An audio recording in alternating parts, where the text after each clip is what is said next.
ये क्वेश्चन करते हैं, है ना। दो ब्लॉक्स हैं, दोनों का सेम मास है, ये 1 किलो, और ये एक सर्कुलर डिस्क पे रखा हुआ है दोनों, और सर्कुलर डिस्क जो है वो ओमेगा एंगुलर वेलोसिटी से रोटेट कर रही।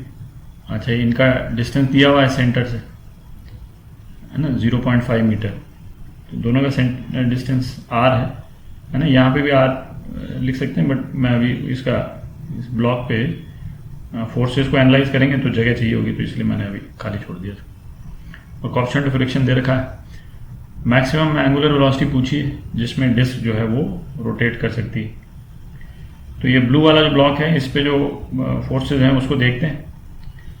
तो एक फोर्स तो ये टेंशन वाला फोर्स लग रहा है, दोनों ब्लॉक जो है धागे से बंधे हुए, स्ट्रिंग से, ठीक है। टेंशन T लग रहा है इस पे।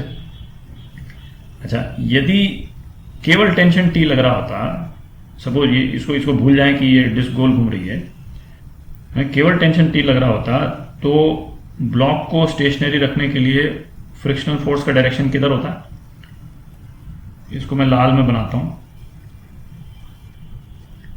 इस डायरेक्शन में चाहिए होता है फोर्स ऑफ फ्रिक्शन, ठीक है, इसमें कोई दिक्कत नहीं। अच्छा, सपोज ये टेंशन होता ही नहीं, सपोज ये ब्लॉक दोनों आपस में जुड़े हुए नहीं होते और केवल ब्लू ब्लॉक होता और ये रोटेट कर रही होती है डिस्क, तो फोर्स ऑफ फ्रिक्शन किस डायरेक्शन में चाहिए होता अपने को फोर्स ऑफ फ्रिक्शन जो है वो रेडियली इनवर्ट चाहिए होता, इस डायरेक्शन में, ठीक है।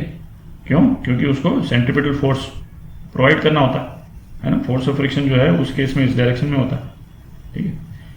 तो अभी क्या है, फोर्स ऑफ फ्रिक्शन के दो रिक्वायरमेंट है, एक तो इस टेंशन को भी बैलेंस करना है और दूसरा है ये सेंट्रीपिटल फोर्स भी देना है, ठीक है। तो फोर्स ऑफ फ्रिक्शन जो है, इसको मैं ग्रीन में बना देता हूं, ये अपन अप्रोक्सीमेट कर सकते हैं, है ना। अपन अप्रोक्सीमेट करते हैं कि ये अप्रोक्सीमेटली इस डायरेक्शन में फोर्स ऑफ फ्रिक्शन की रिक्वायरमेंट होगी, जो दोनों चीज करे, इसको भी बैलेंस करे और सेंट्रीपिटल फोर्स भी दे, ठीक है।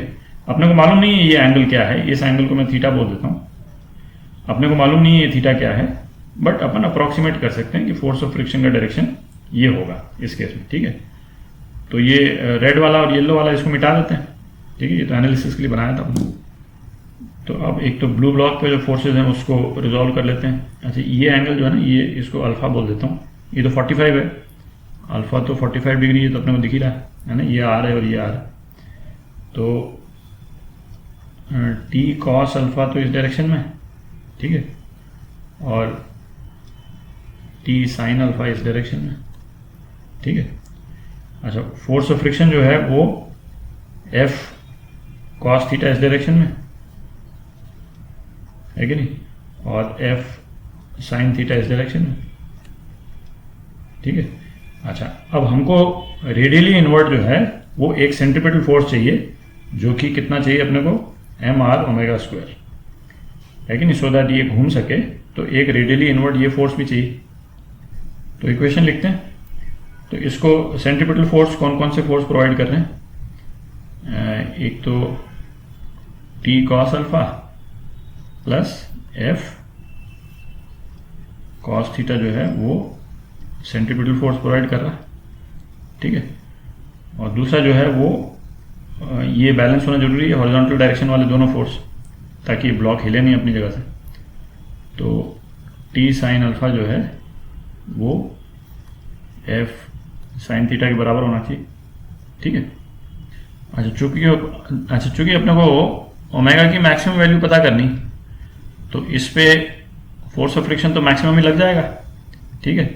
तो एफ जो है, एफ मैक्स होगा बेसिकली वो mu N is equal to mu M G हो जाएगा, ठीक है।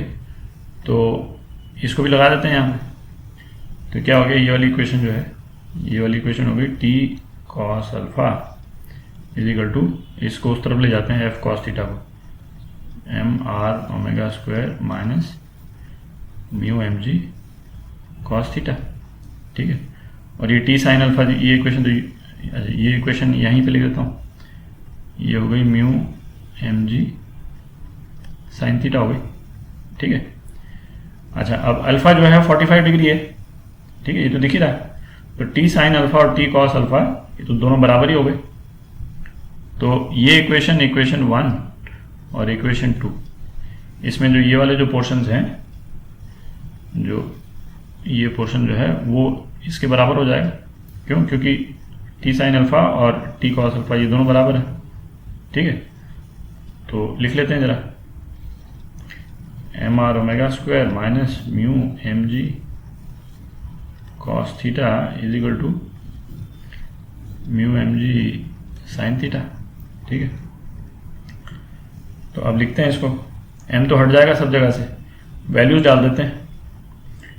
तो कितना हो गया, आर की value 0.5 omega square is equal to, इसको उस तरफ ले जाते हैं, mu M g 0.4 into 10 cos theta plus ये mu M G sine theta 0.4 into 10 into sine theta, ठीक है। तो ये कितना हो गया, 4 sine theta plus cos theta,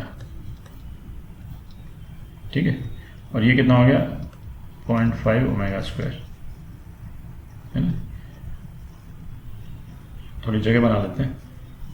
तो ओमेगा स्क्वायर कितना हो गया, 8 sine theta plus cos theta, और ओमेगा हो गया √8 sine theta plus cos theta raise to power 1/2। अच्छा, अपने को तो ओमेगा मैक्स पता करना, तो ओमेगा मैक्स पता करने के लिए किसी एक पर्टिकुलर थीटा पे ओमेगा जो है उसकी वैल्यू मैक्स हो जाएगी। तो ये तो अपन ने देखा था, है ना, मैक्सिमम मिनिमम कैसे पता करते हैं। तो इसको डिफ्रेंशिएट कर देते हैं, D omega by D theta is equal to √8 1/2 राधा sine theta plus cos theta, ये है ना, ऊपर हो जाएगा cos theta minus sine theta, ठीक है। तो इसको 0 से इक्वेट कर देते हैं। तो थीटा की क्या वैल्यू आ गई, थीटा की वैल्यू आ गई 45 डिग्री, ठीक है। कॉस थीटा साइन थीटा के कब बराबर होता है, 45 डिग्री पे। तो ये थीटा की वैल्यू यहाँ डाल देते हैं, ठीक है। तो ये कितना हुआ, ओमेगा जो है √1/√2 प्लस 1/√2, ठीक है। कितना हो गया, रेज़ टू पावर 1/2। तो ये कितना हो गया, ये √2 हो गया। तो ये √2 रेज़ टू पावर 1/2 √8, है ना, रेडियन पर सेकेंड, ठीक है। तो आंसर थोड़ा सा मतलब अजीब सा आ रहा है, पर प्रिंसिपल ये है, ठीक है। इसको ध्यान रखें, और ये भी आपको ये मालूम होना चाहिए ना, इस तरह की टेक्निक जो है ना, ये आपको मालूम होनी चाहिए।